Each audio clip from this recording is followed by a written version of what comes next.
अध्यक्ष और सभापति कंट्रोल के बाहर है तो कार्रवाई को स्थगित। अब बहुमत खो दिए तो विघटन। लोकसभा का विघटन या राज्यसभा का? आर्टिकल 85 समझ में आ गया? सिंपल है कि नहीं है? अब आर्टिकल 86 और आर्टिकल 87 समझते हैं। इसमें राष्ट्रपति के अभिभाषण की चर्चा है। किसकी चर्चा है? अभिभाषण की चर्चा है। दोनों एक ही चीज है, पहले समझ जाइए। 86 भी वही है, 87 भी। राष्ट्रपति संसद के अंग होते हैं, इसलिए वो संसद के बाहर बैठते हैं, न कि लोकसभा में बैठेंगे, न ही वो राज्यसभा में बैठेंगे। क्योंकि अगर उन्हें राज्यसभा और लोकसभा में बैठा दिया जाए तो समकक्ष लगने लगेगी। समझ में आ गया कि नहीं आ गया? आप कहीं भी पढ़िएगा, देखिएगा आपके बगल में टीचर नहीं बैठेंगे। आप जिस बेंच पे बैठेंगे टीचर उस बेंच पे बैठते हैं? नहीं बैठते, उनका अलग जगह होता है। उसी तरह लोकसभा और राज्यसभा में राष्ट्रपति नहीं रहते हैं, वो बाहर रहते हैं। कहते हैं तुम लोग अपना बवाल कर लेना, तुमको जो अच्छा लगेगा विधेयक पास कर लेना, और जो खराब लगेगा मत पास कर लेना। लोकसभा पास कर लेना, राज्यसभा पास कर, जब पास कर लेना तब मेरे पास भेजना। तुम सामूहिक लोगों का जितना पावर है ना उतना हम अकेले लेके बैठे हैं यहाँ पर। नहीं समझे? पूरा लोकसभा पास कर दे, पूरा राज्यसभा पास कर दे, राष्ट्रपति साइन नहीं करे, पॉकेट बीटो लगाते, तो कह रहे नहीं हमको तुम अपने बगल में मत बैठाओ, तुम सामूहिक जितना पावर रखा है उतना हम अकेले रखे हैं, साइन नहीं करेंगे, क्या कर लेगा तुम? महाभियोग लाना इतना आसान होता है क्योंकि उपस्थित सदस्यों का 2/3 नहीं, कुल सदस्यों का 2/3, उसमें विपक्ष साथ नहीं देगा यहाँ पर। तो राष्ट्रपति बहुत पावरफुल चीज है। तो राष्ट्रपति को भाषण देने के लिए बुलाया जाता है, जिसे राष्ट्रपति का अभिभाषण कहा जाता है। क्या कहा जाता है? राष्ट्रपति का अभिभाषण। अब राष्ट्रपति का जब अभिभाषण होता है तो राष्ट्रपति जाके बोलेंगे लोकसभा में, राज्यसभा में, संयुक्त रूप से बोलते हैं। कहते हैं सबको बोला एक ही जगह, सबको बोला। तो सेंट्रल हॉल है जो बीच में, तो सेंट्रल हॉल में बुला के बैठाया जाता है। कहता बैठो, सब लोग बैठो बैठो। इधर लोकसभा वाला बैठेगा, राज्यसभा वाला। लोकसभा को लेके कौन आएगा? अध्यक्ष। चलो चलो चलो, नहीं उधर नहीं, इधर इधर। कैसे स्कूल में पीटी होता था कभी कभी, तो अपने अपने क्लासरूम से क्लास टीचर लेके आते थे, छड़ी लेके। क्लास 6 वाले इधर खड़े रहो, क्लास 7 वहां ऐसे लाइन लगाओ। तो उधर लोकसभा वाले को कौन ले आएगा? अध्यक्ष। ये तुम कुर्ता वाला इधर बैठो, इधर, हाँ चलो इधर बैठो। राज्यसभा इधर ले आएंगे, सबको बैठा देंगे, सारा चीजें ठीक हो जाएगी। तब किसे बुलाया जाएगा? राष्ट्रपति को।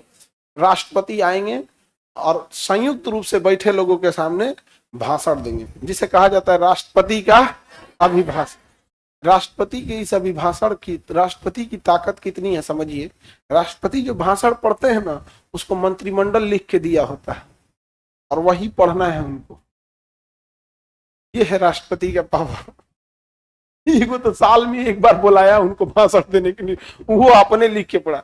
तुम सुनोगे राष्ट्रपति का अभिभाषण ना तो हंसी आएगा।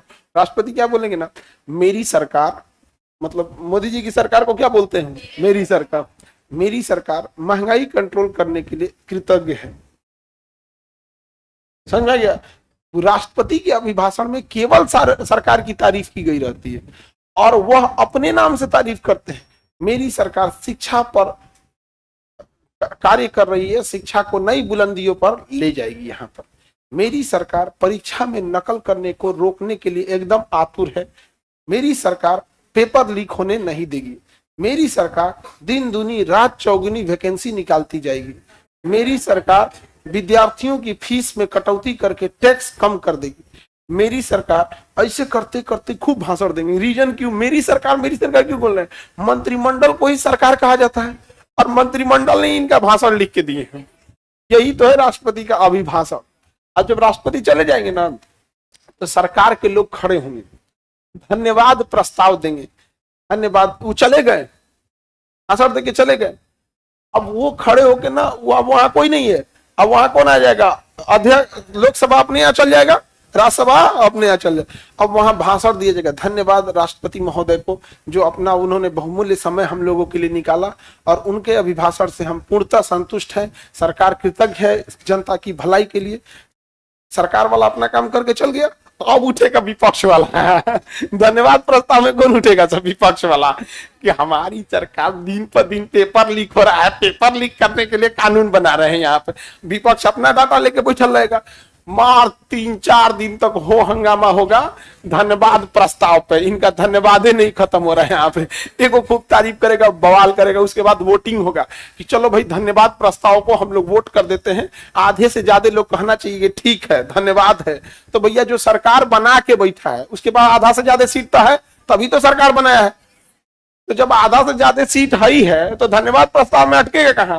और अगर धन्यवाद प्रस्ताव अटक गया तो मंत्रिमंडल पे महाभियोग लाया जाएगा, मंत्रिमंडल आइए, मंत्रिमंडल पर कहा जाएगा अविश्वास प्रस्ताव ला दिया जाएगा। वो आगे पढ़िएगा कैसे अविश्वास प्रस्ताव लाता है।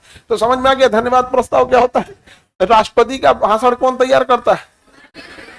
मंत्रिमंडल। और ऐसा नहीं है कि वो बोल देते हैं कि मेरे लिए भाषण लिख देना, मजबूरी है, वही पढ़ेंगे ही पढ़ेंगे, नहीं पढ़ेंगे ना तो इसे संविधान का उल्लंघन मान के उनके ऊपर महाभियोग लगा देगा। हमारी सरकार करते रह जाएंगे, नहीं समझा गया? तो ऐसा ऐसा तो बात बोला जाता है यहाँ पे। इसे क्या कहा जाता है? राष्ट्रपति का अभिभाषण। अच्छा, एक होता राष्ट्रपति का अभिभाषण साल में बस एक बार होगा। राष्ट्रपति का अभिभाषण साल में एक बार, और वो पहला भाषण होगा, साल का पहला। तो इतना तो समझ में आ गया, यदि साल में पहला भाषण उन्हीं का होगा तो वह बजट सत्र का पहला दिन होगा। बजट सत्र का पहला, वही ना भैया, साल का पहला सत्र कौन सत्र होता है? बजट सत्र। आखिरी सत्र कौन होता है? अब जब हम ये कह रहे हैं कि साल का पहला ही भाषण राष्ट्रपति देंगे, हर साल बस एक बार भाषण देंगे जिसे राष्ट्रपति का अभिभाषण कहा जाएगा, तो बताइए वो कौन से सत्र में देंगे? कौन से सत्र में? बजट सत्र में देंगे। और बजट सत्र का पहला दिन की आखिरी दिन? पहला दिन। शुरुआतें होता उन्हीं के भाषण से, आते हैं भाषण देके चल जाते हैं, और उधर धन्यवाद राष्ट्रपति महोदय, उधर लगता है बुराई करने, यानी शुरुआत ही बवाल से हो जाती है। हर साल राष्ट्रपति आएंगे और स्टार्टिंग के दिन में अपना भाषण देके चल जाएंगे। एगो धन्यवाद देगा, एगो सरापेगा। ये हो गया राष्ट्रपति का अभिभाषण। किसी को दिक्कत राष्ट्रपति के अभिभाषण में? कौन लिखता है राष्ट्रपति का अभिभाषण? हाँ, मंत्री, एनी प्रॉब्लम? अब हम लोग देखते हैं राष्ट्रपति का विशेष अभिभाषण। अब ये क्या होता है भैया विशेष अभिभाषण? देखो, हर साल जो राष्ट्रपति भाषण देने आते हैं उन्हीं लोगों को देते हैं जो पिछली बार भाषण सुन रहे थे। हाँ, अगली बार फिर उन्हें देंगे। लेकिन जिस साल चुनाव हुआ रहता है, जैसे 2014 में चुनाव हुआ था, 2019 में हुआ था, 2024 में हुआ है, फिर 2029 में चुनाव होगा। समझ में आ रहा है कि नहीं होगा?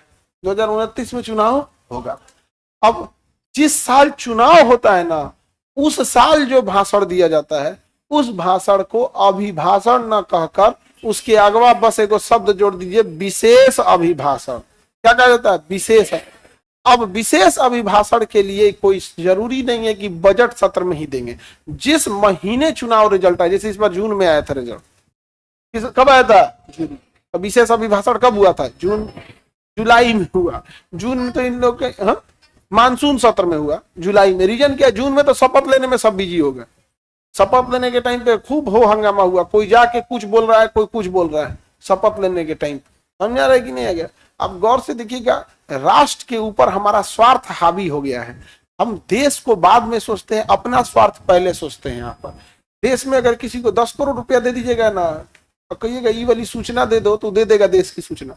किसी भी विभाग के किसी सरकारी कर्मचारी या प्राइवेट कर्मचारी आप 2-4 करोड़ में किसी को खरीद सकते हैं यहाँ पर। यानी देश से ऊपर क्या है? राष्ट्र है। राष्ट्र से ऊपर यहाँ देखेंगे राजनीति है, और राजनीति से ऊपर धर्म है। चौथा नंबर पे भारत में देश को रखता है। सबसे सर्वोपरि भारत में धर्म है, सर्वोपरि। उसके बाद राजनीति। जिसको वोट डाल के आया है ना, उसको ये नहीं समझ में नेता चुना है कि बाप चुन के आया है। मतलब आप भारत में किसी के बाप के बारे में बोलिएगा, वो 4 को सुन लेगा, हाँ ऐसा हो सकता है। लेकिन जिसको वोट डाल के आया उसके बारे में बोलिए, सुनबे नहीं करेगा। अच्छा, तुम्हारे शासनकाल में ऐसा हुआ था? हाँ, जब हमारी सरकार हुआ करती थी दिन 30 घंटे का होता था, पृथ्वी चपटी थी। तुम्हारी सरकार आई, दिन 24 घंटा का हो गया। हमारे सरकार में सूरज दक्षिण से निकलता था, तुम पता नहीं कहां से सरकार आया। ऐसा नहीं तो भाषण देता है सब। नहीं समझ आ गया? आगे बढ़े तो जिस साल चुनाव रहेगा उस साल के भाषण को,